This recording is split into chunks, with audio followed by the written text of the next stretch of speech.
Hello everyone, and thank you for joining us today for the presentation of the Women's Spring-Summer 2026 Fashion Week. I am Noémie Voyer, Fashion Curation Manager at Heuritech, and I will be presenting this webinar with Agatha and Frida. Hello, everyone. My name is Agata Kuprianiuk, and I'm the Senior Fashion Analyst at Heuritech. And hello, and also a warm welcome. I am Frida Tordhag, and I work here as a fashion analyst. Hi, and we are today sharing an extract of our Fashion Week report, and we also added some novelties. In addition to the key trends and the thematics of the season, we also will go through the key changes in Big Maison regarding the new creative director's debuts. And another novelty, we will also propose a Q&A session. And for that, we proposed a week ago to submit some questions that we could answer today. And we'll do so at the end of the webinar. So stay with us until the end. And Frida and Agatha will answer fashion questions. And we have with us, for the first time, our product manager, Victoria Di Giorgio, that will answer AI-related questions. Hi, Victoria. Hello. Happy to share some AI insights at the end of the webinar. Thank you. We are very happy to have you. In case you are interested, you will receive a free webinar version of the report. And if you are interested into the full one, you can get in touch with our sales team via heuritech.com. And for clients, the full version will be accessed directly on the platform as usual. So let me introduce you briefly Heuritech and what is our expertise. So what we do is that we quantify and forecast trend adoptions on social media, and we do it per geozone, age, and fashion level. So to do so, we first create panels of consumers based on their level of fashion. Are they trendsetters, early adopters, or mainstream?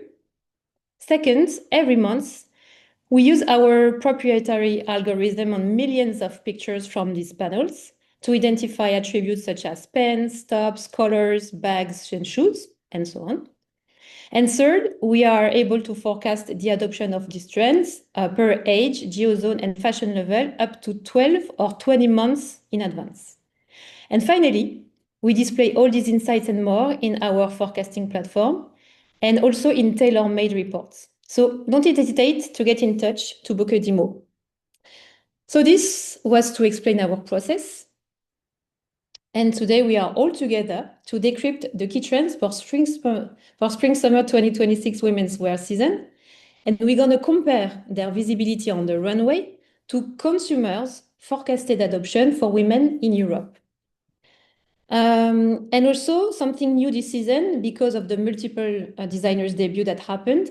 Agatha, you worked on a data-backed analysis of the creative shifts, and you compared past collections to the new collections that were proposed by the new creative directors to see the evolution. But first, and before deep diving into this extract of the Maison key changes, we will have a more global understanding of the season and see what are the key concepts coming from it. So, Frida, in the light of this incredible, let's say, designer mercato, what is the major concept that rose on the runway? Yes, so, well, I doubt that anyone has missed that this season has been full of debuts, full of expectations, and full of fashion news. And in a season with strong debuts, other brands tend to not get as much attention, but two words that emerged as almost unspoken keywords were autonomy and freedom. We saw at Prada how the dialogue was about liberating clothes from hierarchy, and Chanel found inspiration in modernity and movement. This is a season that revolves around texture and volume, shape and drape, and form and flow. It was a season of sculptor softness, a bit daring romanticism, and unexpected extroversion. Another thing that played a key role was practicality. And we currently have a trend cycle that is slowing down, and designers struck this balance between both functionality, refined minimalism, and femininity, but still in a daring and bold way with an homage to history. Thank you very much, Frida, for giving us a good understanding of the main influences of a season that was particularly exciting. So now let's have a look at what the data is showing and what trends will resonate with consumers. So the first data points we're going through today are the city spotlights, meaning the main trends from each fashion capitals. So Agatha, could you give us the key insights of its most visible trends, please? Sure, thank you, Noemi. So for our report, we analyzed the runways of New York, London, Milan, and Paris. And today we'll focus on the most anticipated stop of the season. The French capital delivered a runway full of creative debuts. But before we dive into two of them later today, let's first look at the key trends that stood out in Paris. First, fringes. Seen in 1.2% of all looks, they were used to add volume, texture, to create playful layers or dramatic movement. Fringes varied in length, density, and material, highlighting each brand's creativity and uniqueness. Among fabrics, leather continues to be a standout, growing more than 50% from Spring/Summer 25, with a runway share of almost 7%. Leather was seen in total looks, jackets, pants, different colors and finishes, but what truly stood out were the seasonal executions, like the one from Schiaparelli with polka-dotted cutouts, or the bright-colored, flowers-printed dresses from Loewe. And finally, designers in Paris ended the debate whether skinny pants are back by showing the silhouette in 1.6% of all looks, doubling its visibility compared with last season. And as something new this season, we included brand activation insights from LY Watch. Our colleagues from Luxury Insight delivered an overview of luxury brands activations during fashion weeks across product, communication, and retail in 4 fashion capitals. So make sure to get your full copy of the report to uncover how brands extended their presence beyond runways and translated creative direction into immersive storytelling. So thank you very much, Agatha, for these insights and presenting LY brand activation. The full report is actually very insightful to better grasp what type of brands activation gain visibility, and especially in this very strategic moment that is Fashion Week. So now we'll continue our analysis by sharing one of the key thematics that we saw on runways for Spring/Summer 2026. Frida, I leave you the floor. Okay. So we have narrowed it down to 4 storytelling themes, and I will now walk you through one of them and welcome you to the new Raw. So let's talk a bit about what a modern urban wardrobe will look like. We're seeing this really smart blend of practicality and style with clothes that you actually can live in and clothes that feel city ready and pulled together at the same time. We will later have the Q&A session, but one of the questions we received was regarding trends that are lifestyle suitable. And this theme is exactly what that is about. Minimalism is still here, but it's upgraded with outdoor-inspired silhouettes, great core basics, but also with a touch of innovative volumes. Every piece looks polished, has a function, and also leaves room for personal expression without feeling too loud. And this theme totally mirrors how we're moving through cities right now. Cycling to work is a perfect example. It's practical and might change the way you dress for the day. Designers are reading into that, and we're getting this hybrid of classic office pieces and sporty details with added extrovertness.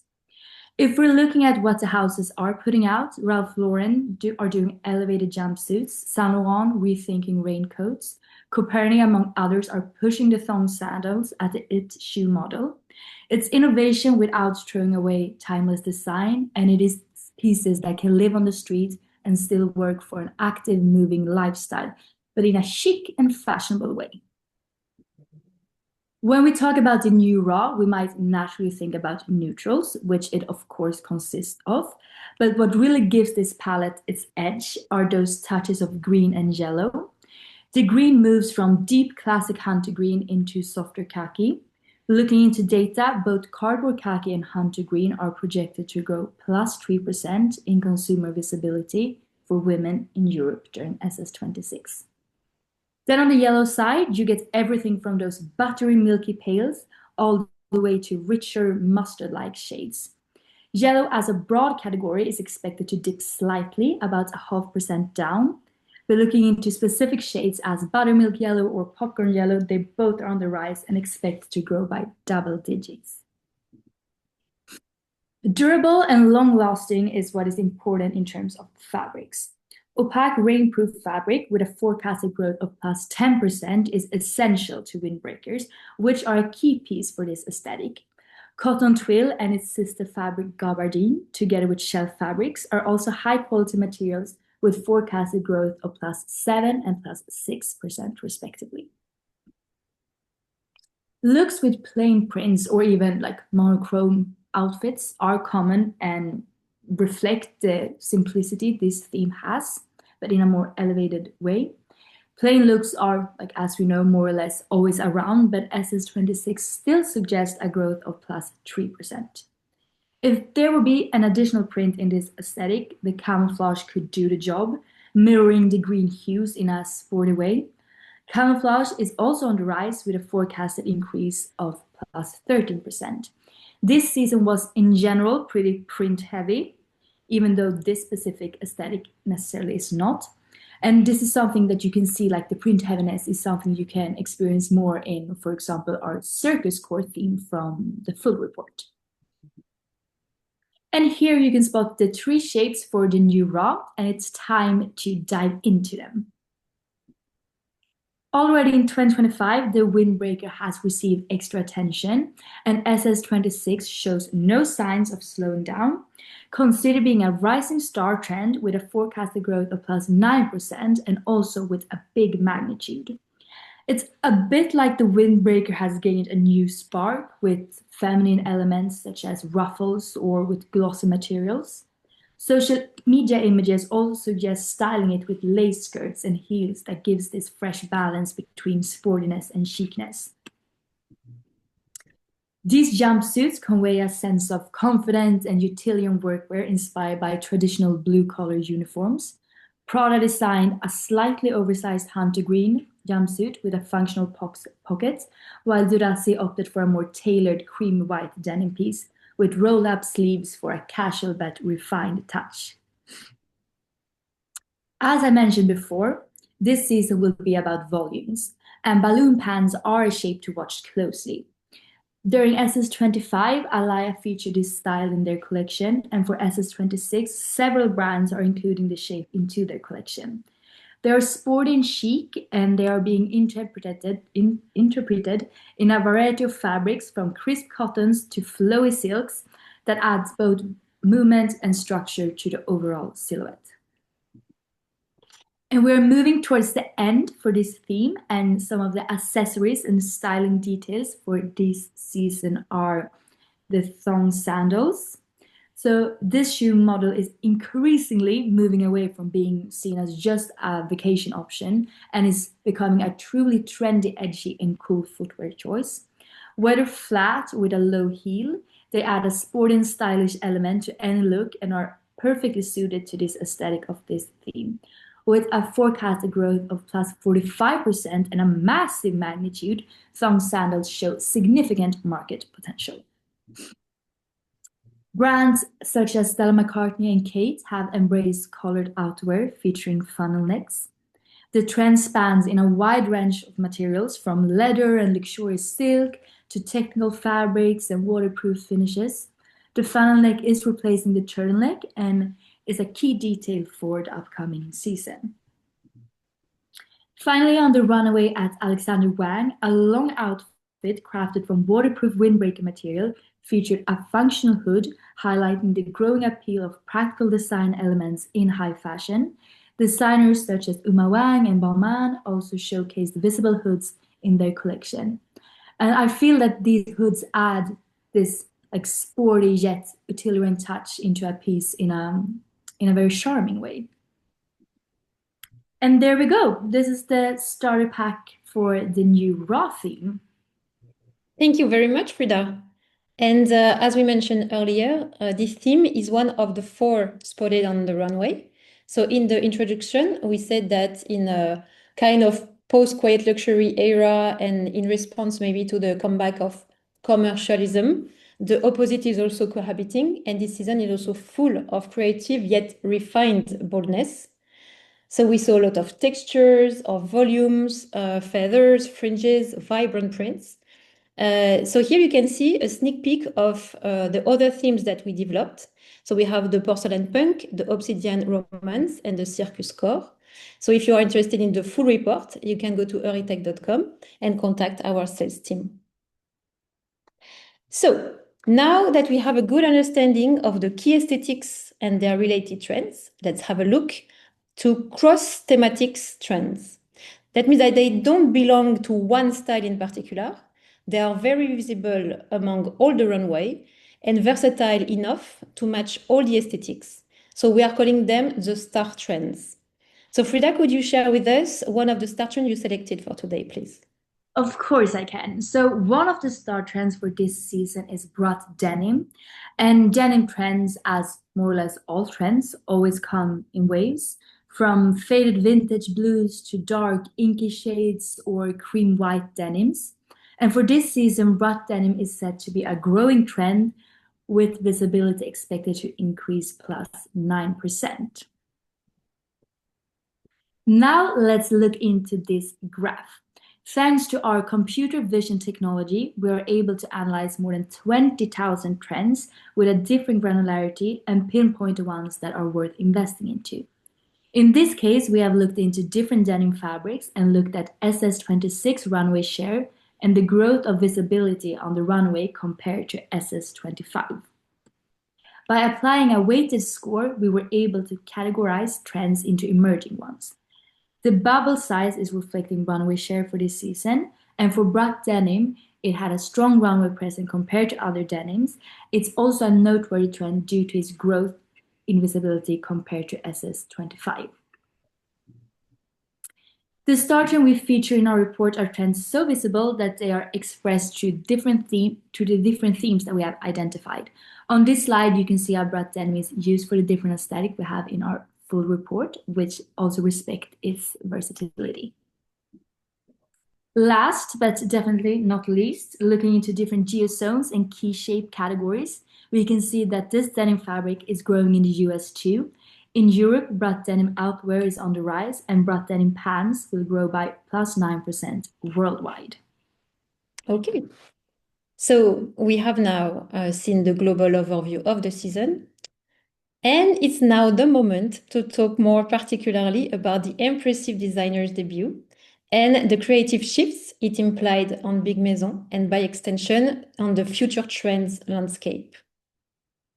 So Agatha, could you tell us more about the insights you wanted to have an understanding of and the methodology, please?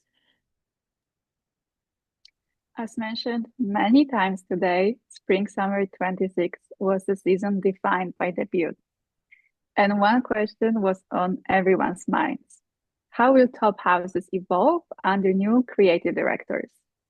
So we put our AI technology to work and analyzed 5 of the most important fashion houses to uncover the creative shift in new collections. Our methodology tracks a designer's focus by comparing top performing features across seasons in shapes, fabrics, colors, and prints, revealing where attention of the new designer is concentrated or reduced. Full analysis, of course, can be found in our report. And today, let's focus on Balenciaga and Loewe. For his first collection at Balenciaga, Pier Paolo Piccioli honored those who shaped the house before him, from Cristobal Balenciaga to Demna, blending the house's heritage with his own signature optimism. The creative shift is most visible in shapes, with focus on this category increasing by 50%. The key shapes in Pier Paolo's collection are sleeveless dresses, long sandals, crop tops, and midi skirts, signaling a new, more elegant direction for the house, full of playful volumes and refined textures. Piccioli's collection introduced vibrant tones like yellow-green, although Demna didn't shy away from color either, but the use of blues and purples declined, alongside with a drop in visibility of beige tones. A shift in fabrics can also be spotted. Leather rose 10 points to 17% runway share, while denim declined 15 points. And as for the details, fringes appeared on 4% of looks, connecting to broader seasonal trends. One of the questions we received for today's webinar was if the new creative directors are respecting the brand identity. And as for Piccioli's debut, it signals a house attentive to its past, yet unafraid to reimagine its future. And at Lueva, Jack McCullough and Lázaro Hernández continued the playful and highly creative spirit established under Jonathan Anderson. But Lueva's new era proved that creativity sometimes cannot be measured, because at the trend level, the new collection remains remarkably cohesive with previous seasons. Core fabrics are still the same: leather, denim, and knitwear.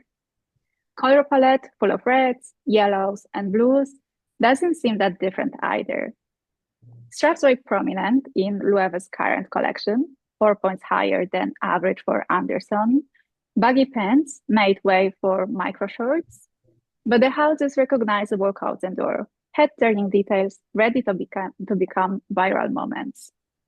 So while undeniably this is a new era for Lueva, the Spanish heritage, craftsmanship, and unique personality continue under new creative leadership. Thank you so much, Agatha, for conducting this analysis. And you will find Chanel, Dior, and Gucci's before and after insights in the full report on heuritech.com.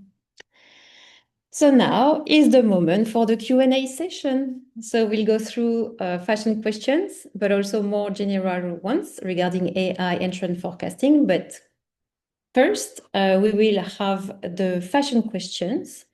So let's begin with fashion related question, and a lot of question we had was about this unusual fashion week and how it impacted the future of brands. So I would say that a designer's first collection is always a big moment. It's both for the brand and the stepping in, but also for the whole industry. So it kind of sets the creative tone of the season, but not only. It tells us whether we are looking at continuity or a total reset or something in between. And so with so many big houses in transition, we can see that they blended the brand's DNA, the past designers' work, with their own creative senses. So they proposed a kind of a hybrid continuity rather than a total reset that could have been a dangerous move. So what's interesting also to note is that nowadays, brands need to stay instantly recognizable on social media. So the first collection becomes crucial to set the tone, and the pressure is high because designers have to make a statement in one show, suffer comparisons, but also balance the brand's heritage with a point of view that feels relevant right now. But of course, all of this is not set to stone for now, because designers' uniqueness will surely be more and more visible in the coming seasons, moving slowly away from the pure exercise of legacy. And as we previously said, some already resonates really well, like what happened at Loewe, but also I'm thinking of Matthieu Blazy at Chanel. And we had another question about the shift in fabrics for the season and what is noticeable about it. Yes, so when we look at our data and what we presented here today, there are two shifts we can distinguish. First, the very idea of seasonality is fading. Leather, raw denim, velvet, corduroy, all these heavy autumnal-like fabrics significantly increased versus spring-summer 25. And we see those fabrics used both in a classic way, leather jackets, denim trousers, but we could also spot many seasonal appropriate iterations like denim dresses that Frida presented, leather dresses from Schiaparelli and Loewe in Paris, and the lightweight tweed that was introduced by Blazy at Chanel. And the second shift we observe is a focus on fabrics that add texture and volume, another keywords for today. Feathers, already big last season, continue to grow. Then there are many examples of fringes that we showed today. We have draping that was used in 2% of all of 10,000 looks that we analyzed this season. And what else? We saw tulle growing 30% from SS25, small sequins growing 20. So all of these fabrics that were forgotten during quiet luxury era are having their moment again. Yes, and it's nice to see like some bold creativity and fun coming back. We have another question that was about what are the key trends of the season?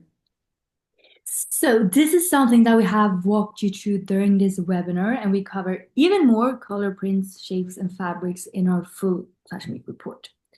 We also have a trend atlas for SS26 available on our platform that breaks down both regional and macro trends across different geographics. And not only that, we also have an upcoming trend calendar report with a trend for each month throughout the full year of 2026 that has a strong forecast and an optimal launch for the relevant month. But in order to sum up this season a bit and take out a couple of key trends, it would be shapes with form, everything from draped fabrics, including draped dresses and tops. I'm talking about striking shapes such as balloon pants, ruffled skirts, bubble hem, and overall silhouettes with this unexpected extroversion. Neutrals and minimalists will continue to hold a commercial appeal, but the season also leans into being a print-heavy season with Dot's version of florals and color block. Apart from the sporty office chic practicality that I spoke about before, we can expect delicate fabrics, as Agata just mentioned. And these are trends that are something we have spotted on the runway, but our forecasted data on if the actual consumer will wear it confirms it too. And personally, I can't really wait for this season to actually begin. Yes, I agree. For all the reasons we had, like the new debuts, the new aesthetics coming, is going to be very exciting. And we also had a more broader questions, and this is where Victoria, I will ask for your opinion in here.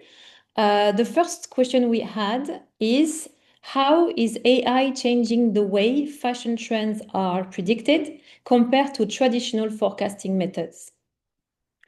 Hello. So traditional forecasting has always been about individuals observing culture. So it's usually experts who spend time analyzing fashion shows, following creative communities, and spotting emerging patterns on the street. They've always looked at key trendsetters too, first celebrities and models, and now, of course, also Instagram and TikTok influencers.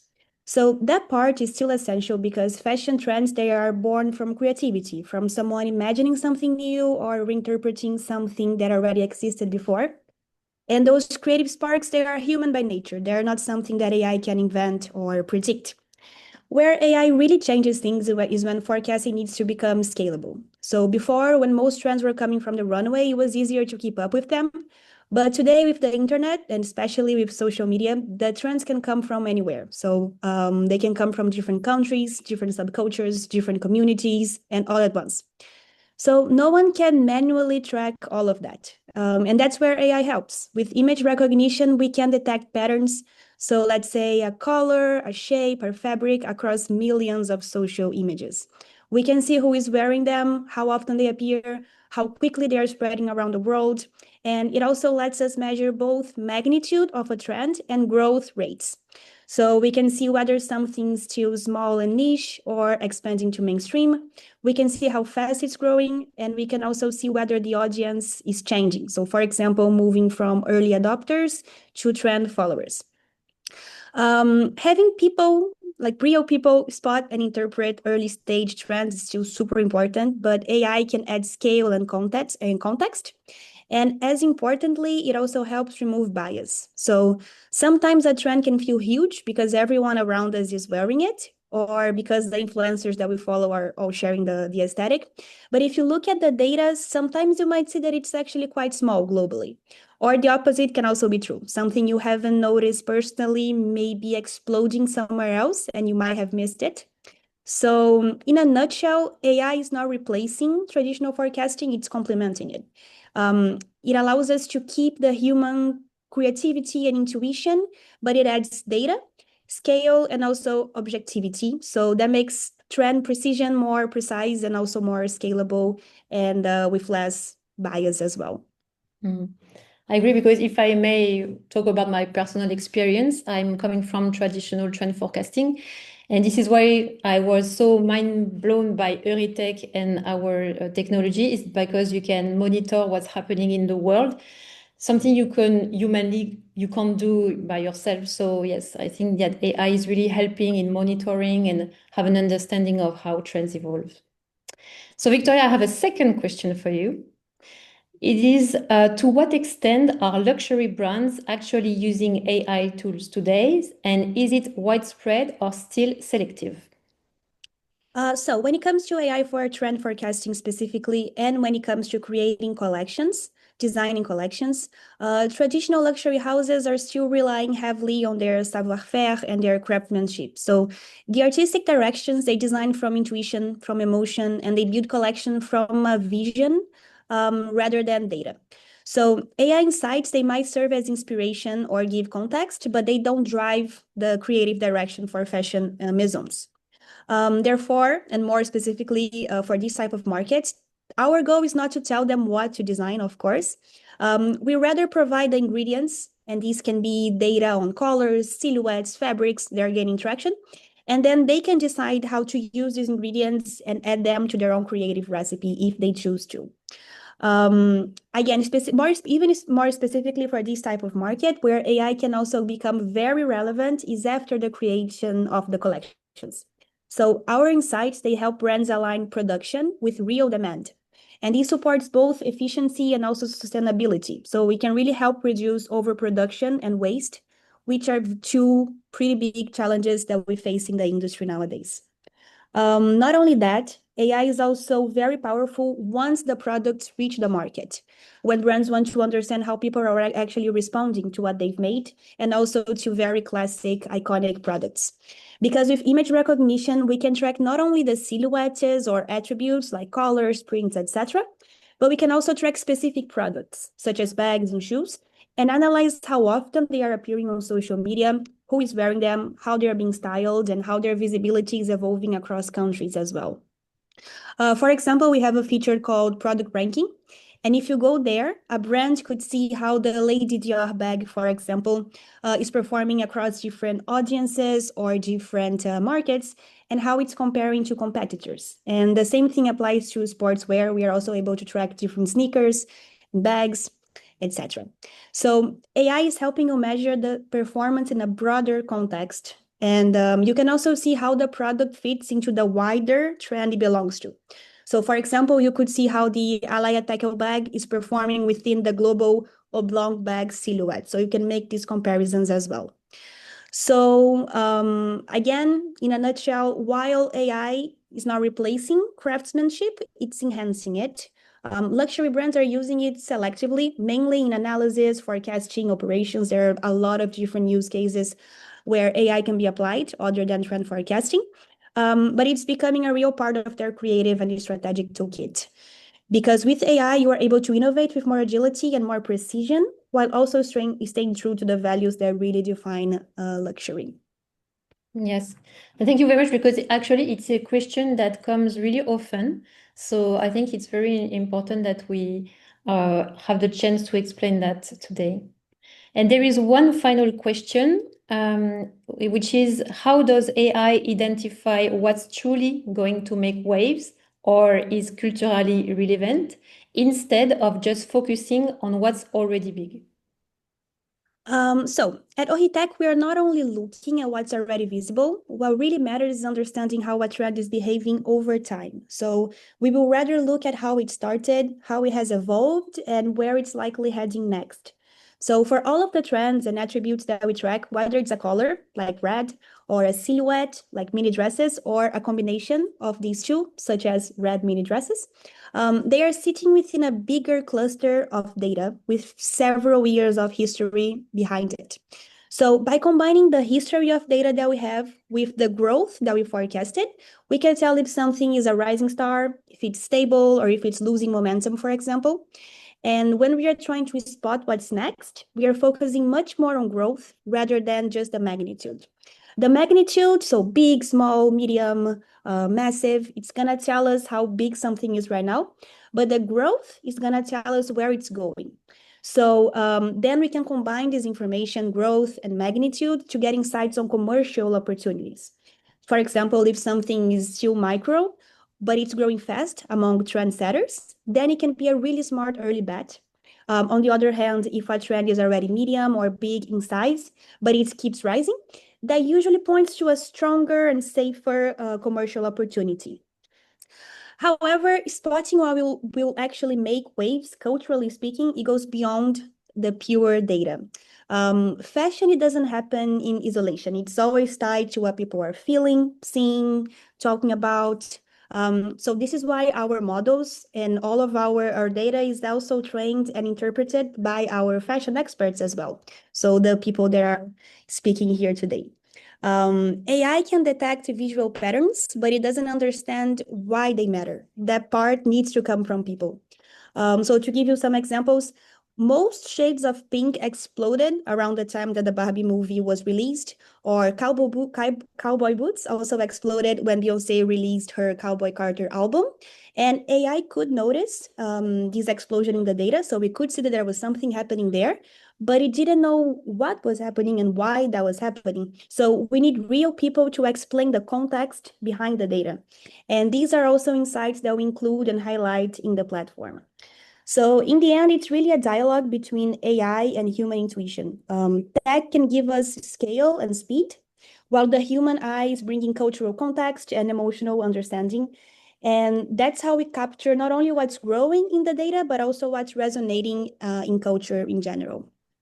Well, thank you so much, Victoria, for this insight, because it really gave a new understanding of what we do, of the kind of question we receive often. And I think it really added a layer of understanding of how AI is used into fashion. So thank you very much for your insights and expertise. And I will also to see the occasion to thank Frida and Agatha for the amazing work they did on the Fashion Week report, because this webinar is now coming to an end. And if you are interested into the full report, as I think I said much more too many times, you can visit heuritech.com. And we can provide you with a demo, and you can also scan the QR code that you're seeing right now, and you will get in touch with our sales team. And we really want to thank you for joining us today, and we hope to see you soon for another data-driven season update. Thank you so much. Have a nice evening. Thank you, everyone. Thank you. you. Bye-bye.